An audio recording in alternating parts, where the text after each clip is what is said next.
مسلم league نون کے Sindh assembly کے امیدواروں کو بڑا جھٹکا۔ سندھ ہائی کورٹ نے مسلم لیگ نون کے 2 صوبائی اسمبلی کے امیدواروں کی آئینی درخواستیں مسترد کر دی ہیں۔ مسلم لیگ نون کی پی ایس 116 کی امیدوار سکینہ انور، پی ایس 88 سے امیدوار حاجی امین مانا اور آزاد امیدوار محمد فاروق کی درخواستیں مسترد کر دی گئی۔ ریٹرننگ افسران نے مسلم لیگ نون کے امیدواروں کے متعلقہ حلقے سے تجویز کنندہ اور تائید کنندہ نہ ہونے پر کاغذات نامزدگی مسترد کر دیے تھے۔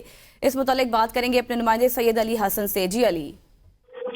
سندھ ہائی کورٹ میں مسلم لیگ نون کے 2 امیدواروں سمیت 3 جو امیدوار ہیں ان کی درخواستوں کی آج سماعت تھی۔ سندھ ہائی کورٹ میں جو امیدوار ہیں ان کی جانب سے ریٹرننگ افسران کے فیصلوں اور الیکشن ٹریبونل کی جانب سے ان کی کاغذات نامزدگی مسترد کرنے کے خلاف کی درخواستوں پر سماعت ہوئی ہے۔ عدالت نے تمام فریقین کے دلائل سننے کے بعد ان کی درخواستوں پر فیصلہ جاری کیا ہے۔ عدالت نے مسلم لیگ نون کے پی ایس 116 کی جو امیدوار ہیں سکینہ انور، ان کی الیکشن ٹریبونل کے فیصلے کے خلاف آئینی درخواست مسترد کر دی ہے۔ اسی کے ساتھ ساتھ عدالت نے مسلم لیگ نون کے ہی پی ایس 88 سے امیدوار حاجی امین مانا کی بھی الیکشن ٹریبونل کے فیصلے کے خلاف اپیل مسترد کر دی ہے، جبکہ عدالت نے آزاد امیدوار محمد فاروق کی بھی الیکشن کمیشن کے فیصلے کے خلاف درخواست مسترد کر دی ہے۔